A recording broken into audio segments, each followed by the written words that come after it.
2019년 12월 디올의 맨스 컬렉션이 공개됐습니다. 디올의 크리에이티브 디렉터 킴 존스가 디자인한 스트리트풍의 옷들이 줄줄이 등장했습니다. 이번 컬렉션이 스투시 창업자 션 스투시와 협업한 컬렉션이었거든요. 서퍼 출신의 션 스투시를 오마주하는 해변 모티브의 세트장이 등장했습니다. 마이애미의 태양을 담은 듯한 강렬한 색상의 옷들이 공개됐고요. 그리고 그 중심엔 션 스투시의 전매 특허 스투시 폰트가 있었죠. 이날 패션쇼장에도 디올의 셔츠, 점퍼, 모자에도 모두 스투시의 폰트가 새겨져 있었습니다. 사실 디올의 킴 존스는 스트리트웨어와 럭셔리 브랜드를 믹스하는 데 능한 인물인데요. 그가 루이비통의 디렉터였을 때는 슈프림과의 콜라보를 성사시켰고요. 이후 디올에서도 조던 브랜드와 협업해서 에어 디올을 탄생시켰죠. 그리고 이번에 킴 존스가 끌어들인 파트너, 어릴 적부터 그의 우상이던 션 스투시였던 겁니다. 션 스투시가 제안한 6가지 패턴과 디올 아카이브를 섞는 방식으로 컬렉션을 준비했고요. 타이밍도 기가 막혔습니다. 2020년이 션 스투시가 스투시를 설립한 지 40주년이 되는 해였거든요. 킴 존스는 션 스투시와 함께 이 40주년을 기념하고 싶었던 거고요. 그런데 재미있는 건 이 둘의 협업이 스투시 브랜드와는 전혀 무관한 컬렉션이었던 겁니다. 션 스투시가 1996년 스투시를 떠난 이후에 이 둘은 서로 남남처럼 지내고 있으니까요. 그리고 2020년 스투시도 자체적으로 창립 40주년을 기념했는데요. 꼼데가르송과 40주년 기념 바스티 자켓을 출시했고요. 릭 오웬스, 버지라블로, 마크 제이콥스 같은 특급 디자이너들과 월드 투어 티셔츠를 제작했습니다. 그러니까 스투시 창립 40주년을 맞아서 창업자 션 스투시는 디올과 협업하고 스투시는 세계적인 디자이너들과 손을 잡은 거죠. 모두 스투시의 영향력을 단적으로 보여주는 장면이었고요. 사람들은 한 목소리로 이야기했습니다. 현존하는 최고의 스트리트 브랜드는 스투시다. 창립 50주년, 60주년이 될 때까지도 스투시는 여전히 건재할 것이다.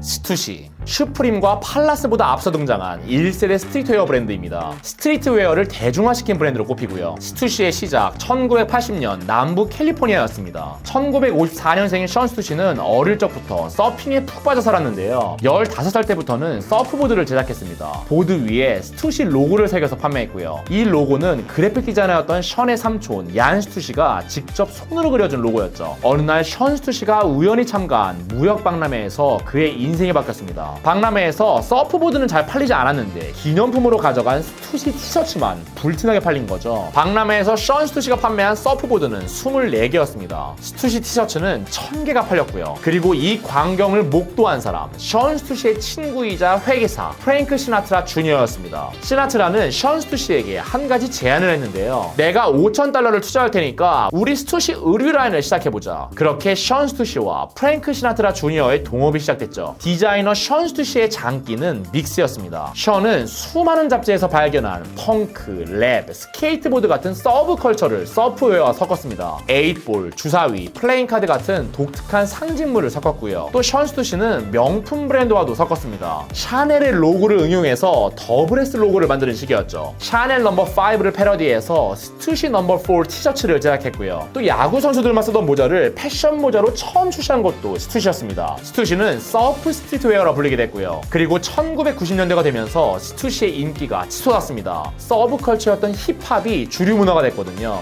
힙합은 본질적으로 섞는 음악이었습니다. 리믹스, 샘플링 같은 방식은 익숙한 음악을 가져다 티 안 나게 섞는 거였고요. 그리고 이런 힙합과 스투시는 그야말로 완벽한 한 쌍이었던 거죠. 힙합 아티스트들이 스투시를 찾아서 입기 시작했습니다. 스케이트보드와 힙합에 빠진 젊은 세대는 스투시 옷으로 자신을 어필했고요. 그리고 스투시 열기에 기름을 부은 건 국제 스투시 부족이었습니다. 션 스투시는 뉴욕, 도쿄, 런던 같은 대도시를 여행하면서 다양한 친구를 사귀었는데요. 이때 만난 친구들이 일본의 후지와라 히로시, 런던의 마이크 코펠먼 같은 인물이었습니다. 그렇게 국제 스투시 부족을 조직했고요. 션 스투시는 전 세계의 스투시 부족원들에게 스투시 옷을 보내주었습니다. 스투시 부족원들은 그 옷을 자랑스럽게 입고 다니면서 각 나라에 스투시를 퍼뜨리기 시작했고요. 그렇게 뉴욕, 도쿄, 런던에 스투시의 오프라인 매장이 들어섰습니다. 당시 스투시 뉴욕 매장을 오픈한 사람, 훗날 슈프림을 창업하게 되는 제임스 제비아였고요. 스투시는 세계적인 컬트 브랜드가 됐습니다. 1990년대 초반 스투시의 연매출은 $2000만 돌파했고요. 그런데요, 잘 나가던 스투시에게도 위기가 찾아왔습니다. 1990년대 중반부터 위협적인 경쟁 브랜드들이 출연했거든요. 정통 힙합을 표방하는 푸부, 메카, 아카데믹 같은 브랜드가 급부상했습니다. 노티카, 타미 힐피거, 폴로 스포츠 같은 스포츠 캐주얼 브랜드도 인기를 얻었고요. 그 중에서도 스투시를 가장 괴롭힌 브랜드 브랜드는 모시모였는데요. 모시모는 스투시를 노골적으로 따라하는 브랜드였습니다. 제품은 물론 로고까지도 스투시와 비슷했죠. 그런 모시모가 초고속 성장을 거듭하면서 사람들은 모시모와 스투시를 헷갈려하기 시작했습니다. 스투시의 매출은 급감했고요. 그 와중에 설상가상으로 션 스투시마저 스투시를 떠나게 됐죠. 표면적인 이유는 가족과 더 많은 시간을 보내기 위함이었습니다. 그런데 진짜 이유는 뼛속까지 아티스트였던 션 스투시가 거대 기업이 된 스투시를 운영하기 벅차서 떠났다는 게 중론이고요. 션 스투시가 떠난 충격파는 어마무시했습니다. 스투시의 매출은 거의 반토막이 났습니다. 스투시가 곧 망할 거라는 소문이 횡행했고요. 그런데 스투시에는 이 브랜드의 공동 창업자이자 새로운 오너 프랭크 시나트라 주니어가 있었죠. 어쩌면 시나트라는 션 스투시보다도 이 브랜드를 더 사랑하는 사람이었고요. 시나트라는 스투시의 체질을 바꾸기 위한 대대적인 개혁에 돌입했습니다. 발렌티노와 베르사체의 디자이너였던 닉 바워를 수석 디자이너로 영입했습니다. 전 세계에서 남발되고 있던 스투시의 라이센스를 회수했고요. 또 스투시 스케이트보드 팀을 창단해서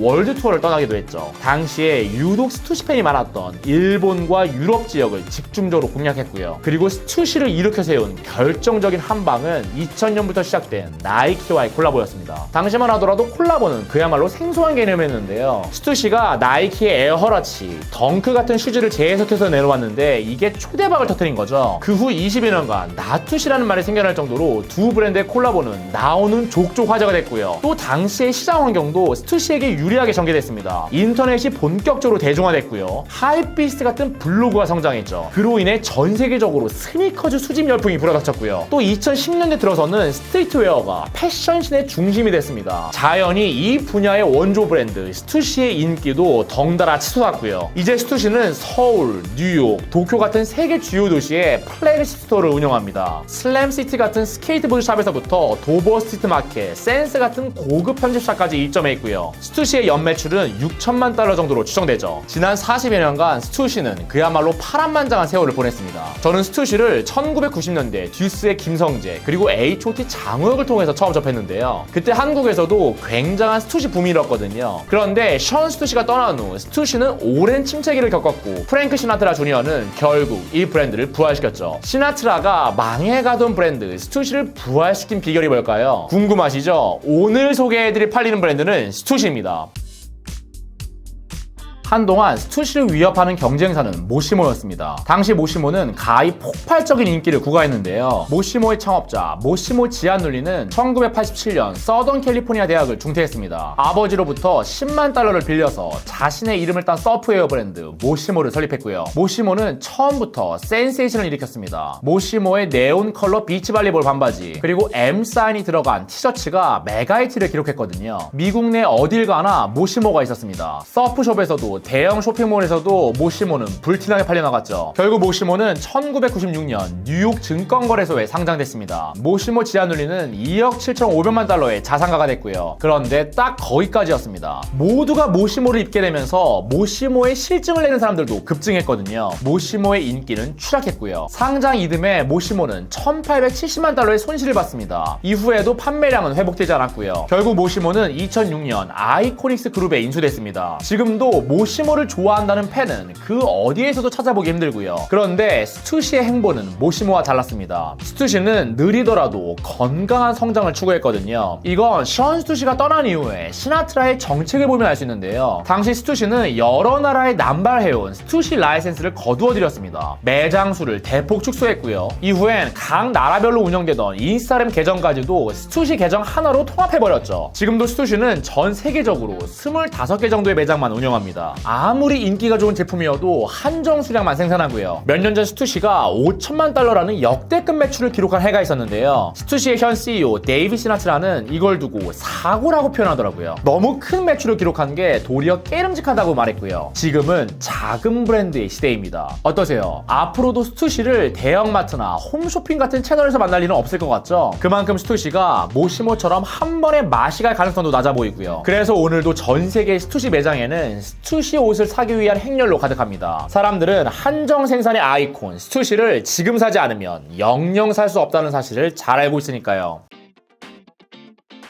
2022년 11월 스투시는 역대급 콜라보를 공개했습니다. 상대는 벨기에를 대표하는 디자이너 드리스 반 노튼이었습니다. 드리스 반 노튼은 현 시대 최고의 테일러라 부를 정도로 클래식한 매력을 선사하는 디자이너인데요. 이런 드리스 반 노튼이 캘리포니아 감성의 스투시와 만난 거죠. 스투시의 바스티 자켓 위에 우아한 자수가 더해졌습니다. 드리스 반 노튼 특유의 염색과 패턴 기법이 적용된 타이다이 티셔츠, 헐렁한 팬츠가 공개됐고요. 그리고 이 옷을 입고 등장한 룩북 모델 레드 핫 칠리 페퍼스의 베이시스트 플리였죠. 그야말로 생경한 룩과 이미지였습니다. 엄청난 컨트라스트였고요. 이렇듯 스투시의 콜라보는 여타의 스트리트웨어 브랜드와 결이 좀 다른 걸로 유명한데요. 드리스 반 노튼처럼 전혀 어울릴 것 같지 않은 디자이너와 협업합니다. 심지어 그 디자이너가 무명이라고 할지라도요. 2015년 키코 코스타니노브와의 콜라보가 대표적이었습니다. 당시 키코 코스타니노브는 패션 스쿨 센트럴 세인트 마틴에 재학 중인 석사 과정의 학생이었습니다. 그런 그에게 최초로 협업을 제안한 브랜드가 바로 스투시였던 거죠. 키코와 스투시의 콜라보는 엄청난 호평을 받았고요. 이후 키코는 매킨토시, 아식스 등을 거치면서 세계적인 디자이너로 등극했고요. 또 스투시 콜라보의 또 다른 특징은 협업 파트너에 대한 존중입니다. 가령 슈프림이나 팔라스 같은 곳은 이 브랜드의 이미지가 너무 강하다 보니까 상대방이 묻히는 경우가 많은데요. 스투시는 파트너의 개성을 최대한 존중하면서 스투시의 색깔을 입히는 것으로 유명합니다. 가령 리바이스와 콜라보를 할 때는 리바이스의 헤리티지를 기본으로 한 데님 세트를 제작했고요. 닥터 마틴과는 닥터 마틴의 본거지 영국 콥스레인 공장에서 슈즈를 특별 제작했죠. 그리고 가장 중요한 건 스투시가 콜라보를 하는 이유입니다. 스투시의 CEO 데이브 시나트라에 따르면 스투시의 콜라보는 대부분 금전적으로는 손해를 본다고 하는데요. 그럼에도 스투시가 콜라보를 지속하는 이유가 있습니다. 그건 우리가 흥분하는 프로젝트이고 또 우리의 친구들이 흥분하는 프로젝트니까요. 시나트라가 말한 스투시의 친구들은 스투시와 협업하는 파트너들입니다. 스투시 부족원들이고요. 더 넓게 봐서는 전 세계에 있는 스투시의 팬들이죠. 저는 스투시가 콜라보의 정석을 잘 보여주는 것 같은데요. 전혀 예상치 못한 상대를 고르고 그 상대를 존중하면서 제품을 만든다. 그리고 콜라보를 하는 이유는 스투시의 친구들을 만족시키기 위해서다. 어떠세요? 이것이 창립 이래 끊임없이 섞어온 믹스의 천재 스투시가 주는 교훈입니다.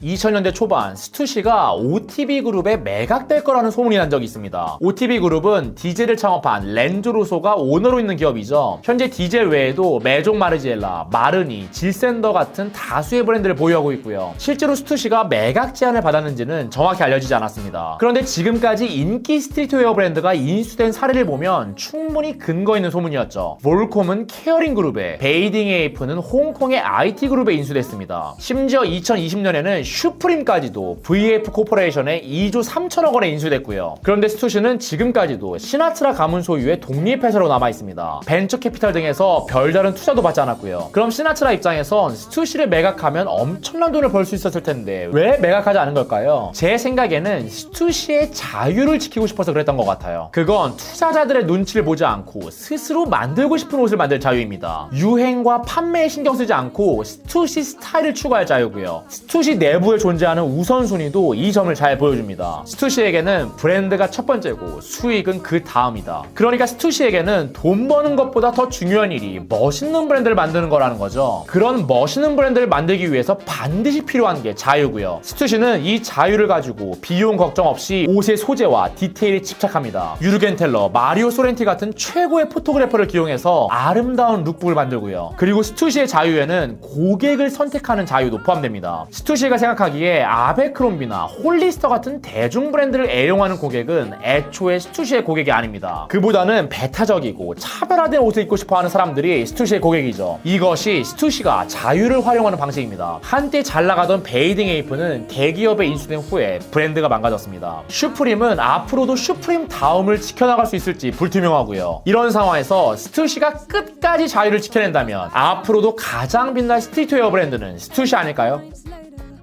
43살 스투시가 아직도 팔리는 브랜드로 남은 이유, 늘 작게 생각했습니다. 스투시만의 믹스 그리고 자유에 올인했고요. 그 결과 스투시는 자기보다 몇 배나 큰 브랜드보다 더 단단하고 영속성 있는 브랜드가 됐죠. 저 브랜드보이도 이번에 스투시를 스터디하면서 정말 많이 배웠는데요. 저도 이제 브랜드보이라는 브랜드 컨설팅 회사, 광고 회사를 운영한 지 어느덧 1년이 지났거든요. 앞으로 저도 규모로 승부하는 대신 작더라도 팬이 많은 브랜드, 내놓는 컨텐츠마다 인정받는 그런 브랜드를 만들어 보려고요. 그 편이 스투시처럼 더 멋있고 더 오래 갈 수 있는 지름길인 것 같아서요. 앞으로도 브랜드보이의 행보 지켜봐 주실 거죠? 감사합니다.